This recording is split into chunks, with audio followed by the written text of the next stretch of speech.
रात के 12:03 AM हो रहे थे। आयशा अपने कमरे की लाइट बंद करके बेड पर लेटी हुई थी, लेकिन नींद उसकी आंखों से कोसों दूर थी। बाहर तेज हवा चल रही थी और खिड़की हल्की हल्की आवाज कर रही थी, टक टक टक, जैसे कोई बाहर से नॉक कर रहा हो।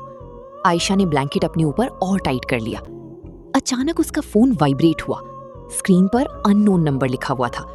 इतनी रात को अननोन कॉल देखकर उसका दिल तेज धड़कने लगा। पहले उसने इग्नोर कर दिया, लेकिन 5 सेकंड बाद दोबारा कॉल आई।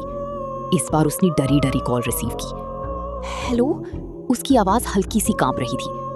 2 सेकंड तक खामोशी रही, फिर अचानक फोन से एक हल्की सी औरत की सरगोशी सुनाई दी। मुझे बचाओ, वो आ गया है। आयशा का जिस्म सर्दी से भर गया। कौन कौन बोल रहा है? उसने घबरा कर पूछा, लेकिन लाइन पर सिर्फ हेवी ब्रीदिंग की आवाज आ रही थी। फिर एक तेज चीख सुनाई दी और कॉल कट हो गई। आयशा ने फौरन फोन को साइड पर रख दिया, लेकिन उसका दिल इतनी जोर से धड़क रहा था जैसे चेस्ट से बाहर आ जाएगा। उसने सोचा शायद किसी का प्रैंक हो, लेकिन उसकी आंखों में डर बस चुका था। तभी उसका फोन दोबारा वाइब्रेट हुआ। इस बार स्क्रीन पर अननोन नंबर नहीं, बल्कि उसका अपना नाम आयशा लिखा हुआ था, जैसे वो खुद ही खुद को कॉल कर रही हो। और यहीं से उसकी जिंदगी का सबसे खौफनाक राज शुरू हुआ। आयशा का हाथ कांप रहा था जब उसने अपने ही नाम वाली कॉल को देखा। ये कैसे हो सकता है? उसने धीमी आवाज में खुद से कहा। दिल पर पत्थर रखकर उसने कॉल रिसीव की।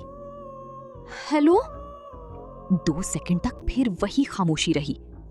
फिर अचानक उसने अपनी ही आवाज सुनी। आयशा, दरवाजा मत खोलना। उसका खून जम गया। वो बिल्कुल उसकी ही आवाज थी। हर लफ्ज, हर लहजा बिल्कुल सेम। कौन हो तुम? ये मेरी आवाज कैसे? वो चीख उठी। फोन से फिर उसकी ही आवाज आई। वो तुम्हारे घर के अंदर है।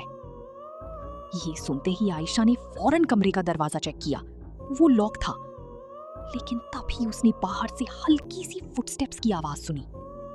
टैप टैप टैप, जैसे कोई धीरे धीरे उसके कमरे की तरफ आ रहा हो। उसका सांस रुक गया। उसने फोन को कान से लगाए रखा। तभी लाइन पर से हल्की सी हंसी सुनाई दी, जैसे कोई धीरे धीरे उसके कमरे की तरफ आ रहा हो।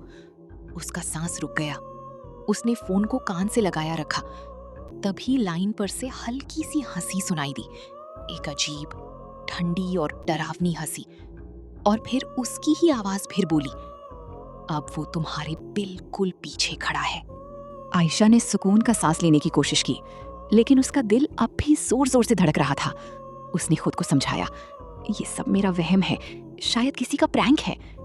लेकिन तभी कमरे की लाइट अचानक ब्लिंक करने लगी। On off, on off. और उसके फोन पर फिर से कॉल आई। इस बार बिना किसी नंबर के, सिर्फ कॉलिंग लिखा हुआ था। उसने डर डर कर कॉल उठाई। इस बार फोन से एक मर्द की भारी आवाज आई, तुमने मेरी कॉल उठाई, अब तुम बच नहीं सकती। आयशा चीख उठी, तुम कौन हो? मुझे क्यों डरा रहे हो? उस आदमी ने धीरे से हंसी, तुम मुझे भूल गई, लेकिन मैं तुम्हें कभी नहीं भूला। आयशा का दिमाग, दरवाजा पूरी तरह खुल गया, लेकिन बाहर अंधेरा ही अंधेरा था। आयशा का जिस्म कांप रहा था। उसने हिम्मत करके दरवाजे की तरफ कदम बढ़ाया। तभी उसका फोन फिर वाइब्रेट हुआ। इस बार स्क्रीन पर एक वीडियो कॉल चल रही थी, बिना उसके रिसीव किए ही। वीडियो ओपन हुई और जो उसने देखा, उसकी रूह तक कांप गई। स्क्रीन पर उसका अपना कमरा नजर आ रहा था, लेकिन कैमरा उसके फोन का नहीं था। वो कैमरा कमरे के कोने से उसको रिकॉर्ड कर रहा था, जैसे